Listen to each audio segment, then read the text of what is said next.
Well, got the dishes going. Yeah, you should get a sponsorship deal. Look, it's Charlie's Angels. Are we all on there? We're good? Yeah, fair. YouTube, we are back. We had a guest today in class, fantastic, from Indianapolis Wing Chun, Sifu Clint Cloys. Yes, thank you. Thanks Is for up having here. me. Yes. So thank you for having. We had a great class with him. He speaks Awesome. speaks our language, kicked our asses a bunch. So I wanted Clint to tell about his school because it's Indianapolis, and I want anybody out there who sees our stuff knowing who he is.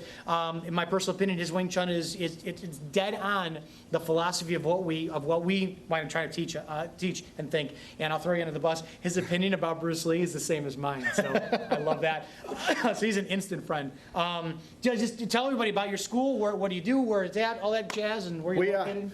We are actually northeast suburb of Indianapolis. It's called Fishers. It's a small grassroots organization out of my house. It's Indianapolis Wing Chun.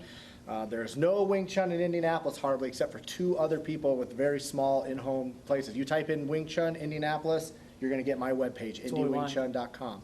But yeah, I got about 12, 13 total students that we train out of my garage. It's my teacher was an ex-Ranger Special Forces operator, so it's all about what works and what doesn't.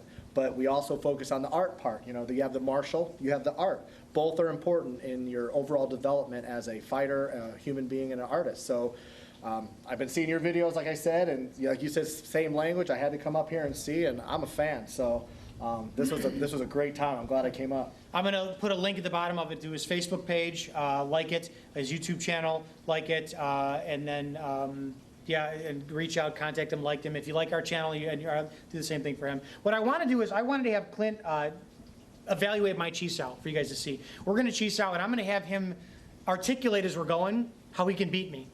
So I want you guys to see plus we see height difference, we have experience difference, we have different paths that got us in the same direction, but like I said, we speak the same language. So we're gonna roll and we're gonna do some chi sao, and I want him to find out how he can tear my stuff apart. And that's what I'm getting out of this, so hopefully you guys will enjoy what we do with chi sao. Don't let him fool you. I'll do my best, but we'll see.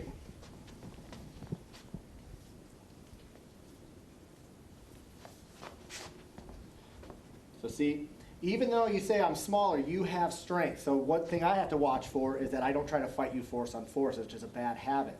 Now, I'm not great at it, but you know, even with your elbow up, you know how to keep your forward energy in the right place. So even if I want to collapse that, you have your waist energy coming straight in, just like that.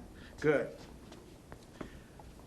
But the one thing, and I don't know, we'll have to see because it's not my style of fighting, is, again, I'm that pit bull fighter. I come straight in, and that is your bread and butter kind of movement. I'm smaller, I have to. Right. I can't afford to be out here at a distance. Exactly. And not do my movements. You know, Clint and I were talking earlier about how you'll see a lot of Wing Chun is up here.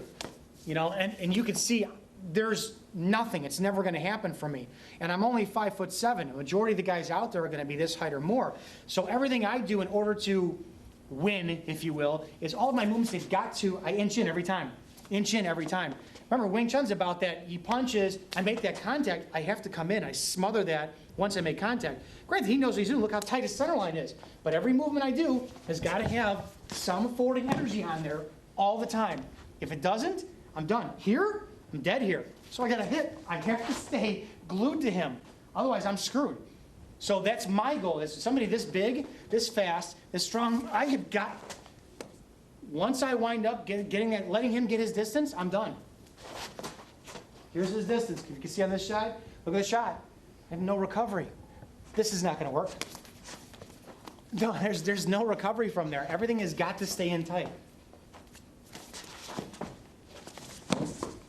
So any weakness you would possibly have in your upper body, you correct it with your stance, which is what Wing Chun is. So even if I try to go against my natural action and keep backing away and getting this angle, you turn to face.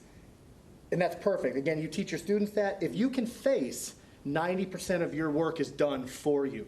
If he tries to come in without facing, that's what I asked for. Please, turn around. You have no defense. So there is no such thing as a weak hands or weak feet. It's a total. Something goes wrong with your hands, you change it with your feet. Something goes wrong with your feet, you correct it with the hand and then recorrect as a unit. Your body works as a unit.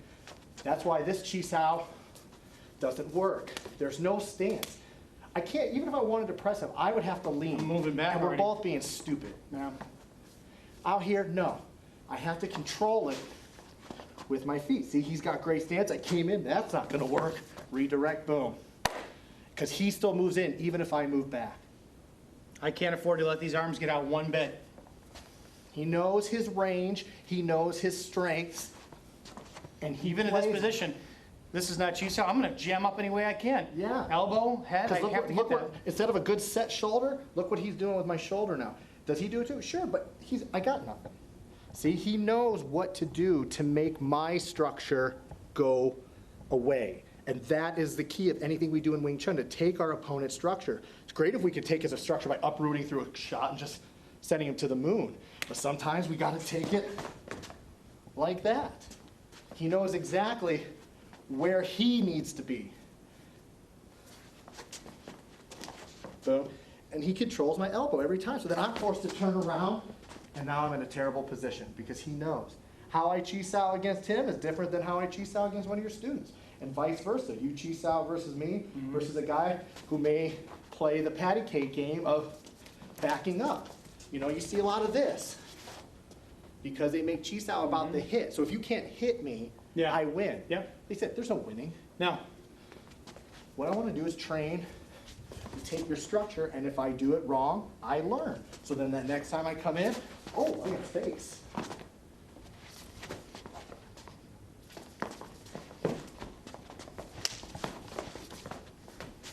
Good, and you just recover. And there you are, and then you're just learning, and you're trying to find those openings and control it with the hips. It's perfect. Good. I wish I could tell you what you were doing wrong, but a lot I could I was do too wrong busy. there. I was too busy getting hit. And anyone says that well, there's muscling involved in there? Absolutely. I'm not gonna lie.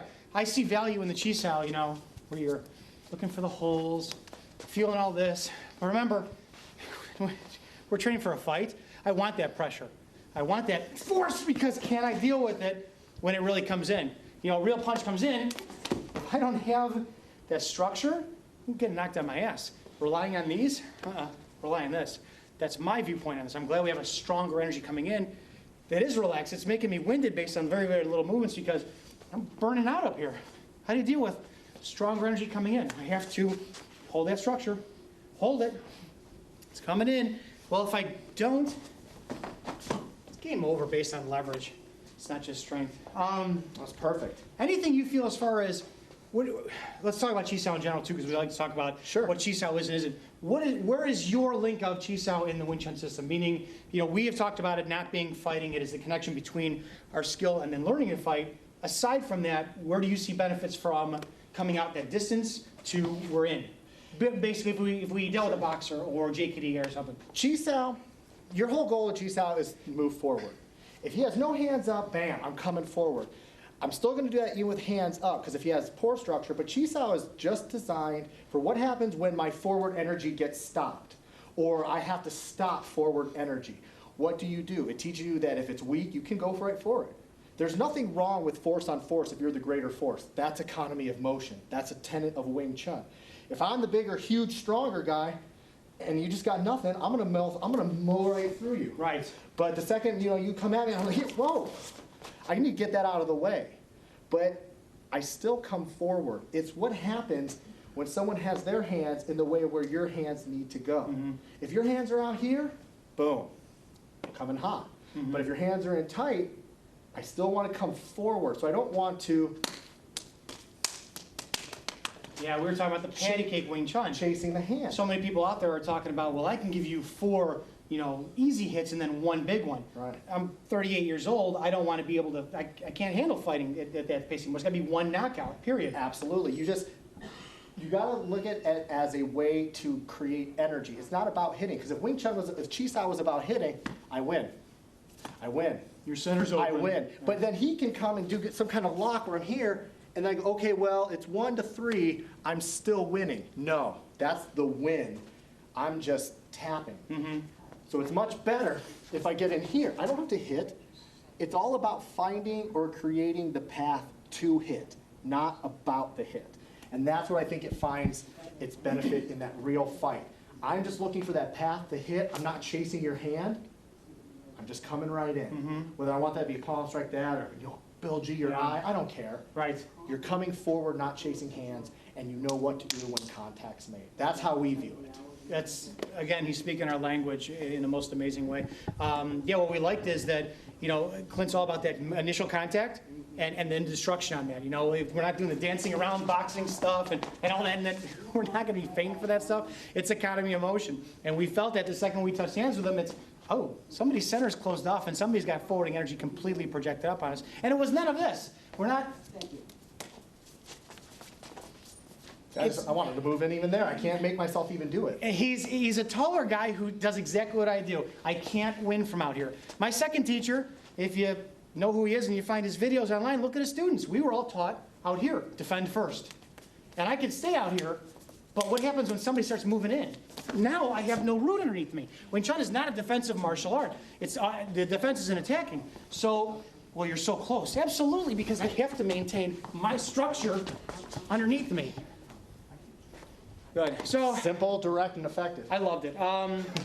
Any like I said, Indianapolis Wing Chun. He was gracious enough to come out here today. We'd love to have him out here. You're going to see the links to all our channels on there. Best time I ever had in visiting school. Thank you very much. Great, and then we'll see you on the next video, guys.